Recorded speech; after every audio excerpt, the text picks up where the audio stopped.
ನೀವೇನಾದರೂ ನನ್ನ what is your favourite food ಅಂತ ಕೇಳಿದ್ರೆ ನನ್ನ ಆನ್ಸರ್ ಚಿಕನ್ ಬಿರಿಯಾನಿ ಆಗಿರ್ತಿತ್ತು. ಇವಾಗಲೂ ಚಿಕನ್ ಬಿರಿಯಾನಿನೇ. ಆದರೆ ಈ ಮಶ್ರೂಮ್ ಬಿರಿಯಾನಿ ಟೇಸ್ಟ್ ಮಾಡಿದ್ಮೇಲಿಂದ ನಂಗೆ ಒಂದು ಸ್ವಲ್ಪ ಕನ್ಫ್ಯೂಷನ್ ಆಗ್ತಿದೆ ಯಾವ್ದು ನನ್ನ ಫೇವ್ರೇಟ್ ಅಂತ. ಯಾಕಂದರೆ ಚಿಕ್ಕ ವಯಸ್ಸಿಂದನೂ ಖುಷಿ ಆಗಲಿ ಬೇಜಾರಾಗಲಿ ಏನೇ ಒಂದು ಆದ್ರೂ ಯಾವಾಗಲೂ ಚಿಕನ್ ಇರಬೇಕಿತ್ತು. ಅಷ್ಟು ಪಕ್ಕ ಚಿಕನ್ ಲವರ್ ನಾನು. ಆದರೆ ಮದುವೆ ಆಗಿ ಬಂದಿದ್ದು ಯಾವ ಥರ ಮನೆಗೆ, ಶ್ರಾವಣದಲ್ಲಿ ಚಿಕನ್ ಮಾಡಲ್ಲ, ನವರಾತ್ರಿಲಿ ಚಿಕನ್ ಮಾಡಲ್ಲ, ಅಷ್ಟೇ ಅಲ್ಲ ಪಿತೃಪಕ್ಷ ಮಾಸದಲ್ಲೂ ಚಿಕನ್ ಮಾಡೋದಿಲ್ಲ. ಏನು ಮಾಡೋದು, ರುಚಿ ನೋಡಿರೋ ನಾಲ್ಗೆ ಸುಮ್ಮನೆ ಇರಬೇಕಲ್ವಾ, ಏನಾದರೂ ಆಲ್ಟರ್ನೇಟಿವ್ ಸಿಗತ್ತಾ ಅಂತ ಹುಡುಕ್ತಿದ್ದೆ. ಚಿಕನ್ಗೆ ಆಲ್ಟರ್ನೇಟಿವ್ ಇಲ್ಲ ಬಿಡಿ, ಆದರೆ ಈ ಆಯಿಸ್ಟರ್ ಮಶ್ರೂಮ್ಸ್ನ ತಿಂದಮೇಲೆ ನನ್ನ ಒಪಿನಿಯನ್ ಸಹ ಚೇಂಜ್ ಆಯಿತು. ಅದು ಟೇಸ್ಟು, ಟೆಕ್ಸ್ಚರು, ಫ್ಲೇವರು ಎಲ್ಲಾನು ಚಿಕನ್ ಥರಾನೇ, ಆದರೆ ಚಿಕನ್ ಅಲ್ಲ ಅಷ್ಟೇ. ಆರ್ಗ್ಯಾನಿಕ್ ಆಗಿ ಬೆಳೆದಿರೋ ಆಯಿಸ್ಟರ್ ಮಶ್ರೂಮ್ಸ್ನ ನಾನು ಎಲ್ಲಿ ಬೈ ಮಾಡಿದೆ ಅಂತ ನೀವು ಕೇಳೋದಾದರೆ, ಆನೇಕಲಲ್ಲೇ ಮೈಕೋ ಫಾರ್ಮ್ಸ್ ಅಂತ ಒಂದು ಮಶ್ರೂಮ್ ಗ್ರೋಯಿಂಗ್ ಫಾರ್ಮ್ ಇದೆ. In and around Anekal home delivery ಸಹ ಕೊಡ್ತಾರೆ. ಇವ್ರ ನಂಬರ್ನ ಸ್ಕ್ರೀನ್ ಮೇಲೆ ಹಾಕಿರ್ತೀನಿ, ಸೇವ್ ಮಾಡ್ಕೊಳ್ಳಿ. ಯಾಕಂದರೆ ಒಂದ್ಸಲ ಆರ್ಡರ್ ಮಾಡಿದ್ಮೇಲೆ ನೀವು ಪ್ರತಿ ಸಲ ಇವ್ರ ಹತ್ರನೇ ಆರ್ಡರ್ ಮಾಡಬೇಕಂತ ಅನ್ಸುತ್ತೆ.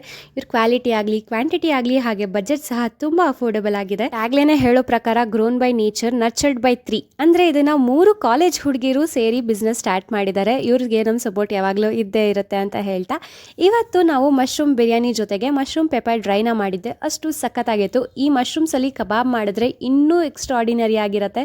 ಇವತ್ತೊಂದು ಒಳ್ಳೆ ಮಶ್ರೂಮ್ ಭೋಜನ ಆಯಿತು. ಈ ವಿಡಿಯೋ ಇಷ್ಟ ಆಗಿದ್ರೆ ಫಾಲೋ ಮಾಡಿ. ಮಶ್ರೂಮ್ಸ್ ಬೇಕಿದ್ರೆ ಈ ನಂಬರ್ಗೆ ಕಾಂಟ್ಯಾಕ್ಟ್ ಮಾಡಿ.